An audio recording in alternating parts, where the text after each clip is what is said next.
Welcome to Unapologetically Sensitive, where you can learn, relate, laugh, and maybe even live a bolder, brighter life. I'm your host, Patricia Young. This is a weekly podcast where we explore the strengths we have because of our sensitivity and some of the challenges it poses as well. The information in this podcast is not a substitute for help from a licensed mental health professional. Hey there, the creatives, healers, sensitives, and deep thinkers. Welcome. How are you doing? If you celebrate Hanukkah, you will be celebrating Hanukkah this week. It's very early this year. How's your winter going? I'm in San Diego and it's 82 degrees today. Doesn't feel like winter and I think we're mid-November right now. Anyways, today's episode is really a great episode. What I love is I'm speaking with Amelia Breugem, who took the Online HSP course almost 2 years ago, and we haven't really talked much since that time. Some of the changes that have gone on in her life or that she's made are pretty amazing. The take-homes that she has from taking the course is, she said, I don't have a fear of being seen. I don't feel like I have to hide who I am. I'm allowing myself to be in the world without being guarded.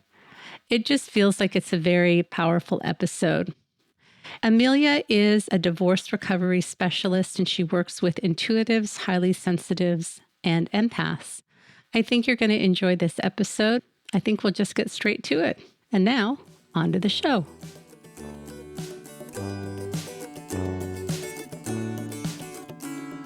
Hey, Amelia, welcome. Hi, thanks for having me.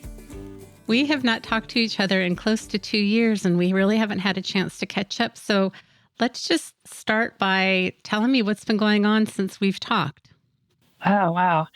I just feel like a lot has changed in my circumstances, my life since the course. About 2 years ago, I bought my first home. I started a business, changed jobs. So I feel like lots has been on the rise. Those are huge things. Let's go back to the beginning, and then at the end, we'll have you give us more specifics about what's been going on and how much of this is related to you taking the course and how much of it is just about good things happening in your life. I know we can't always quantify. When you signed up for the Online HSP course, what were you hoping to get out of it? Well, I was new to learning about what even HSP was and that it was a thing. And so when I signed up, my biggest goal was, what is this trait and how can I manage it and learn more about it? So I was in the very beginning stages of my awareness of it. Okay. And after the first group meeting, do you recall what your thoughts were? Yeah, I remember thinking, this is great. I don't feel like such a misfit. Like I belong. I found an explanation for why I am like I am. And there's other people like me. I'm not alone in this. And it just gave me so much hope. I love hearing that. Did you get what you were hoping for from the group? Absolutely. Yeah. I mean, I wanted to learn more about self-care and boundaries and how to take care of my emotional needs, all of those things that I studied on my own from non-HSP authors and writers, but it didn't click or connect, or I would filter it and take some and leave some. And when I found out about HSP trait, it all kind of clicked for me. Like I could look at it all through this lens and it made sense. And so did you learn about things like boundaries and self-care and perfectionism in the course? Oh, yeah, totally. It was tailored just for me. So I understood it more fully because of the application for HSPs. Yeah. Had you been in any online groups before? Not necessarily for HSPs, but had you been in any online group experiences, and how were those and how did it compare?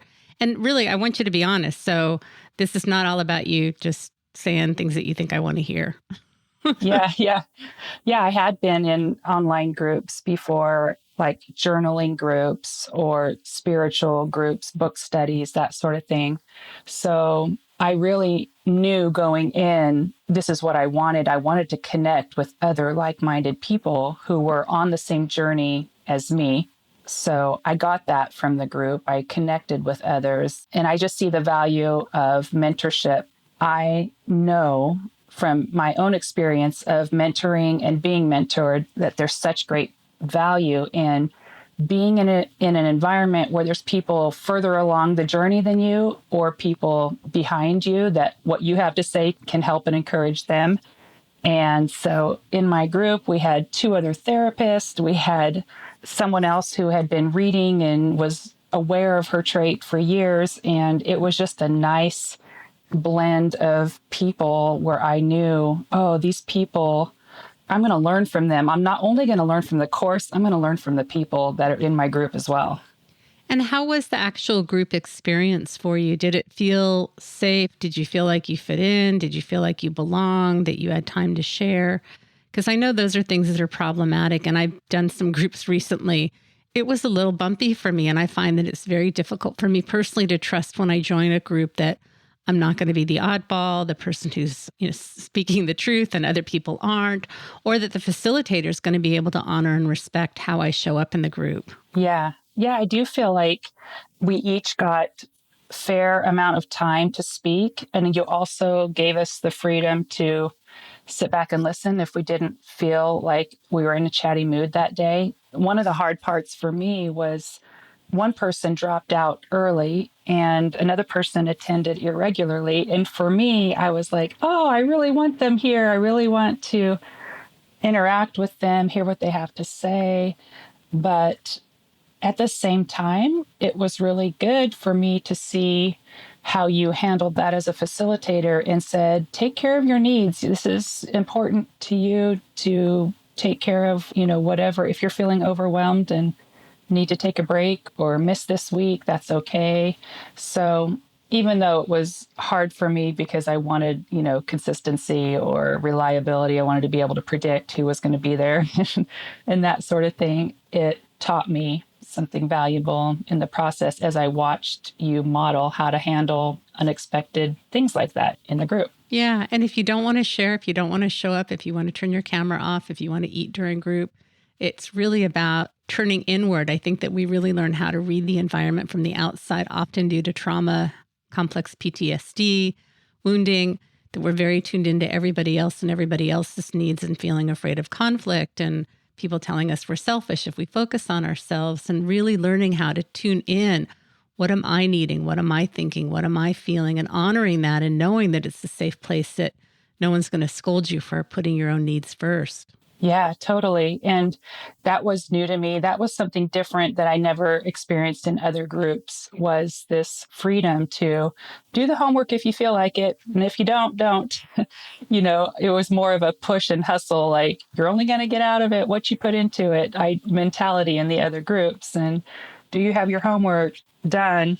So I did appreciate that freedom to lean into how do I feel right now and listen to my heart and live in the moments and not having to have that pressure to fake it or interact or pretend. That was a relief. Yeah, I think as highly sensitive people, if you're creative, intuitive, and INFJ, however you identify, I think we're so used to being the minority and having to hustle and fit in with the other 80%. We can do it. We can certainly do it, but it is rarely encouraged for us to really tune into what is it that we're needing and to let that be okay. And this is your course. You pay for it. You get to decide what you want out of it. And I think there's so much freedom when we have that permission without that fear of retribution or somebody getting angry or punishing or shaming or scolding. We're all adults. Yeah. It's just a good example, too, for me to learn how to give myself compassion in that area. Learning it by watching how you did that. Right. So listeners, if anybody is shaming you, guilting you, making you feel bad, what's that about? And it's so easy to do this, and we learn to do it to ourselves. But I have to remind myself a lot, like I'm a grown woman. Yeah. And why am I allowing this to happen? Whether I'm internalizing or it's happening to me externally, we don't have to do that anymore. Yeah. Yeah. What was unexpected, either in the process or after the process? Because you've had almost 2 years now to really let this information integrate. My guess is that when it finished, well, did you notice any changes when it finished, or has it really been in this long time afterwards that you've realized like, there have been some significant changes?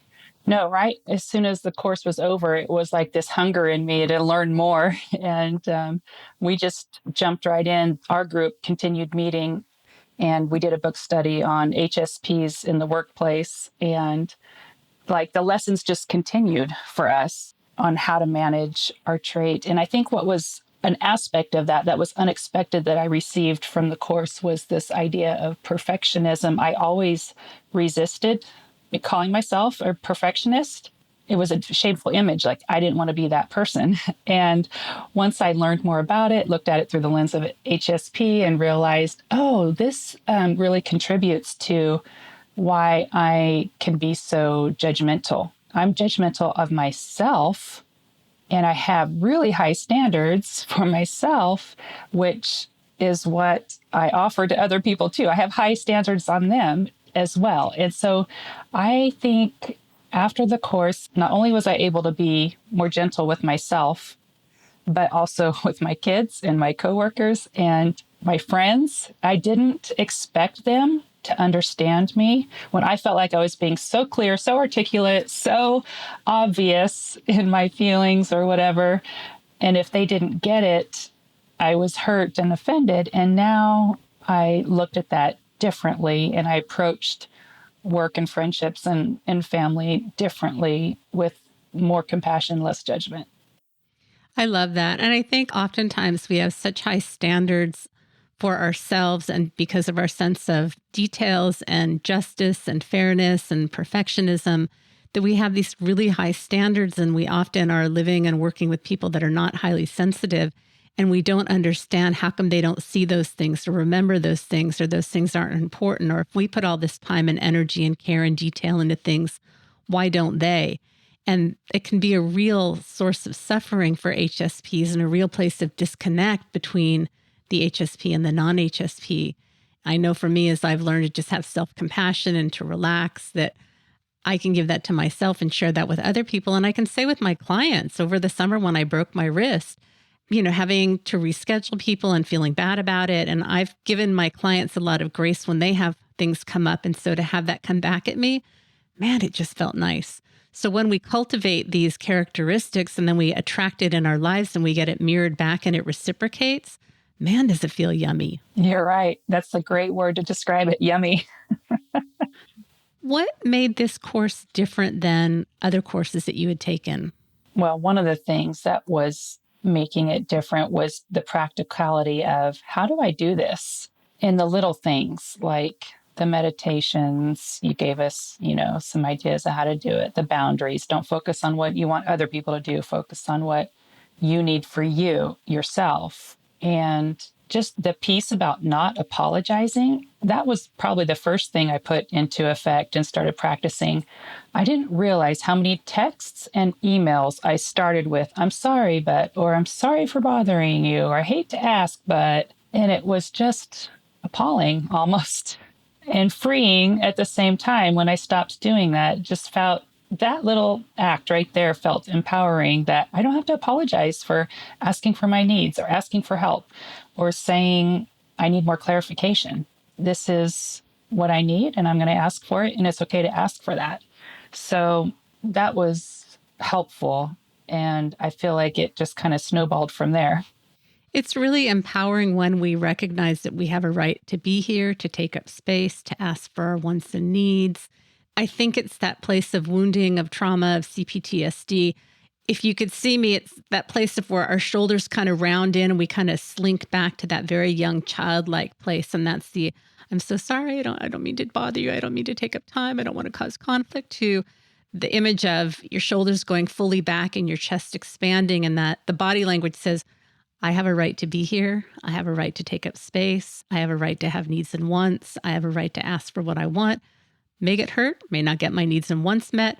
I can manage that because I'm a full adult. And that's what I hear you saying, is that right to be here and to ask for things, to be human. Yeah. And it's okay to be different and to have different needs than someone else. If the lighting is too hard for me, but it's not for you, doesn't make me any less of a person asking for that requirement or that need. And because I can no longer shame myself for asking for that and feeling oversensitive, I'm no longer going to shame others for being different and asking for something that doesn't make sense to me, a request that I don't get or doesn't add up to me, or it went both ways for me. I love that. That's beautiful. Was this the first time you were in a group with other highly sensitive people Yeah. that you knew of? Yeah, that I knew of. Yeah. Yeah. How was that experience? I loved it. I was in a support group years before when I was going through difficulty in my marriage. And the dynamic was different, but the feeling was similar, where I could talk and not have to give all the details. And the other people in the group just got it. I didn't have to over explain, or like with my non HSP friends and family, I feel like I was always trying to explain myself and they just didn't get it. And in this group, it was just easy. It was like, oh, yeah, you know what I'm talking about. And I don't have to tell you the story or spell it out for you. Yeah. Yeah. As you were talking, I recalled, I think I reached out and asked for you to be a guest on the podcast shortly after you finished the course, and you declined, if I recall. I just remembered, so I didn't ask you about this. Is it okay to ask you about that right now? And if you don't want to talk about it, that's totally fine. No, yeah, I had forgotten about that too. That was another big shift and change that's happened over the years, in the past 2 years since then, is I don't have this fear of being seen that I did before I took the class. It's continually been getting better and better because I don't feel like I have to hide. I don't have to hide my traits, hide my sensitivity, hide who I am. I feel like that's a big reason why things are changing in my life. I'm allowing myself to be in the world, to share my gifts in the world and share myself with others without being so guarded. That's a huge thing.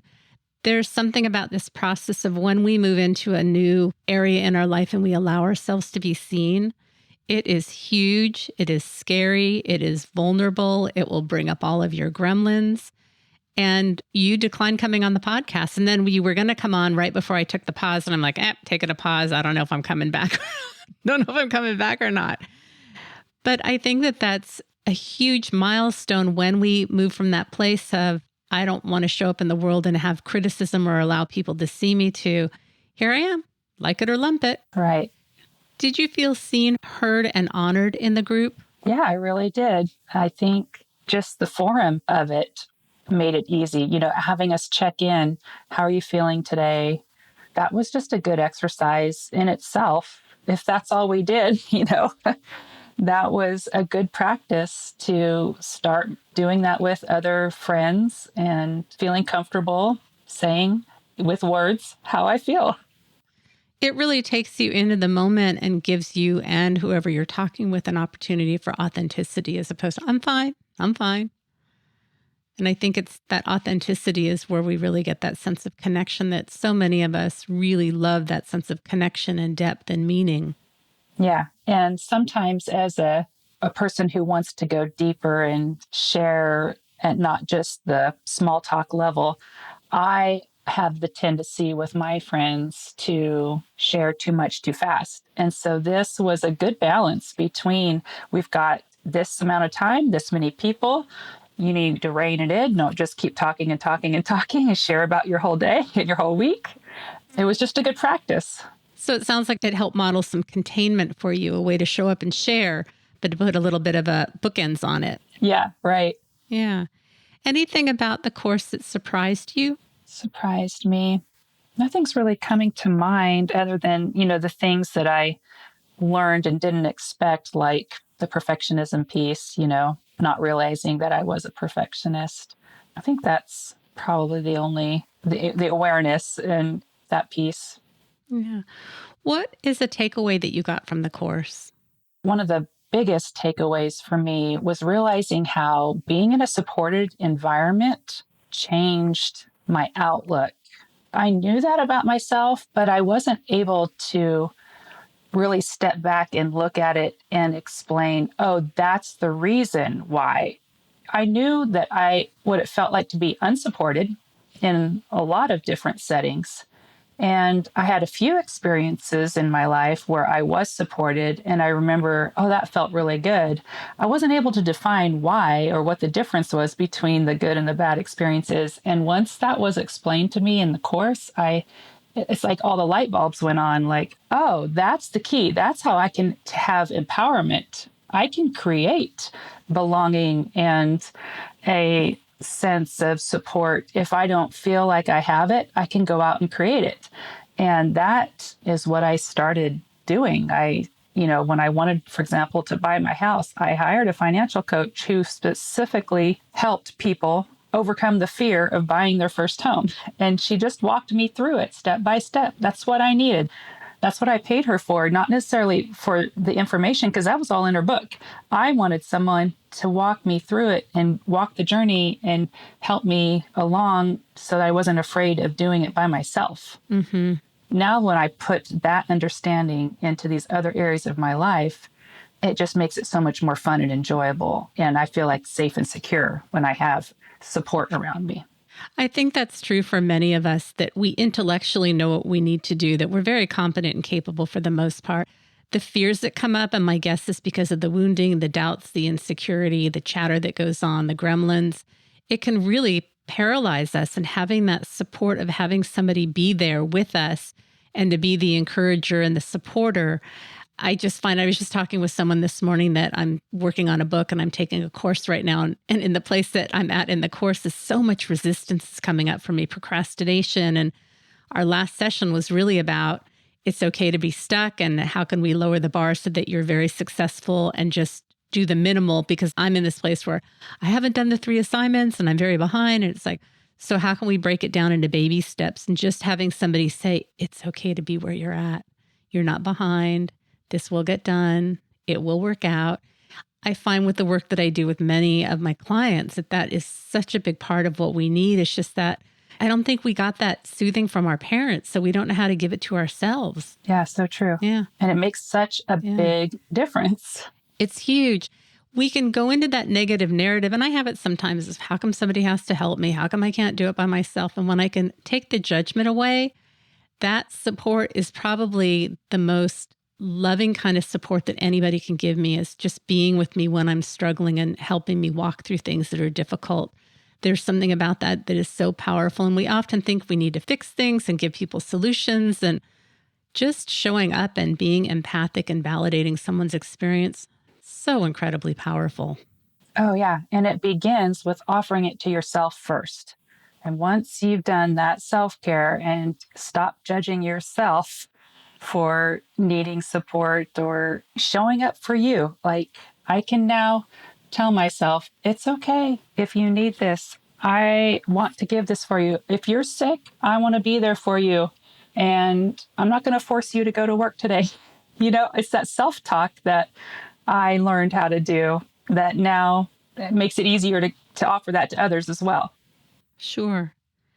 If someone was thinking about taking the course, but they're like, I know about being an HSP. It's a lot of money. I've taken a lot of courses. Anything that you would say to them? I would say, whatever the journey is, if you're learning about something that's new and wanting to network and connect with others who are on the same path as you are, same path of discovery, absolutely sign up for a group course and do it together with other people who are going the same direction you're going. There's no way you can lose when you're adding people to your team and your support and your resources. It's a no-brainer. I love that. What did you not like about the course? What did I not like? I am a peacemaker at heart. And I think the only time I felt uncomfortable in the course was one of the weeks where you questioned or really dug in deep with one of the other participants because you already knew her and you had worked with her before. It was another therapist in the group. You told us that. You said, I normally don't, challenge other people in the course, and I won't challenge you, but this person and I have history.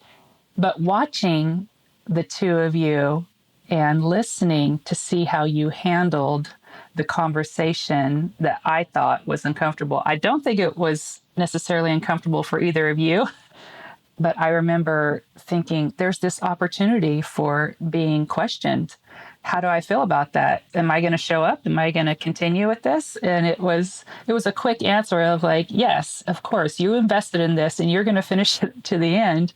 But there was a little bit of apprehension just because I don't like conflict, and not that that was necessarily conflict, but in my eyes, in my perception, it was being questioned and uncomfortable for me, but pushed through it. I don't recall what the situation was. I know that I'm very good at having very honest conversations with people, and that we often say one thing, but what we do is something different. And I'd like to believe that I can very gently bring up that I'm noticing a difference and that there's a discrepancy. So if I were to guess, that probably was the nature of the conversation. If I'm wrong, please correct me, because I honestly don't remember. Yeah, that was it. It was just digging deeper into the feeling and asking for more clarification, Mm-hmm. Do you happen to know if the person after that was uncomfortable, or if they had any ill feelings about it, or if they felt too exposed? I don't think that they did. I don't know that we talked about it. It's been a while, so I don't remember all the details of it. Yeah. I do know that there were people that I had worked with prior to the group, and I always ask for consent. I will never go in, and I'd like to believe that I'm very kind, very gentle, very loving, but I will ask questions that are hard questions. You always have the option to opt out. Right. Yes. Yeah. Right. Yeah. So tell me some of the things that have changed since taking the course. I know that you bought a house. What else? Yeah. Yeah. That was a big victory for me, because I always said, I will never buy a house. I don't want that responsibility. Mm-hmm. And so that felt like a real win for me. The other thing was, I never thought I would go into business for myself, start a business, because it just seemed so overwhelming, too many details. I'm going to be too much of a perfectionist and want things just so. And I have started my own divorce recovery, grief coaching business.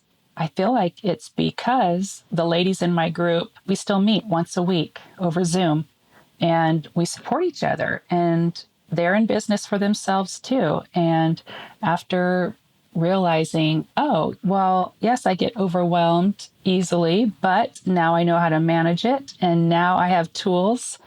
It doesn't have to dictate my life. And now that I see that my sensitivity is a superpower, I'm going to use it. That's my gift to the world. I'm not going to just leave it unused, untapped into. So it just feels good to be more fully myself and more expressive in what I offer the world and my kids. I feel like my parenting has changed, realizing that my children have sensitivity traits that's altered the way that I parent. And I don't know, it just feels like there's a lot gleaned from that small start has just really opened up and bloomed into things that are so much more beautiful. My ideas of what it means to be sensitive really do feel like it's a gift and a privilege and something that the world needs. And I'm no longer ashamed of it and hiding it and keeping it a secret. That's beautiful. What I would like to believe, and you can weigh in on this, going back to that concept of we often learn how to be so focused on everybody else and everybody else's needs. And as we learn that it's okay for us to get in touch with what we need, what we're thinking, feeling, believing, and getting clear on that it's okay how we show up in the world is okay, that there's nothing wrong with us, that I would like to believe that allowed you, I want to have a house, I want to have a business, I want to have this support in my life, that created a partial foundation. I'm not saying this is the only reason why you're successful, but it created a foundation that you really could take that focus and get clear on your dreams and figure out how to make those things happen. And if you think I'm over exaggerating, feel free to say so. No, I think it was a good foundation, because it comes back to that feeling of being alone. I always kind of feared being in business alone or buying a house alone, because if I can't follow through, who's gonna take care of me? And it was kind of that child wound of I need someone to take care of me mentality, or crisis management mentality. of what can go wrong will go wrong. And now I view it as what can go right is probably going to go right. And I'm not alone.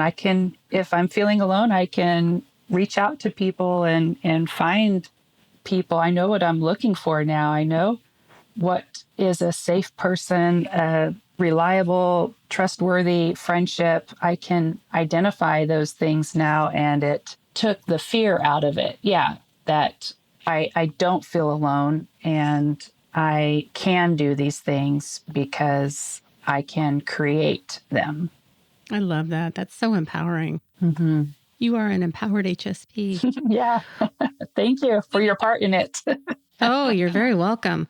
We need to wrap up a little bit. Why don't you tell people a little bit about what you do as a grief recovery specialist? Sure. I didn't say that exactly right. Divorce recovery specialist. Divorce recovery. Yeah. Yeah.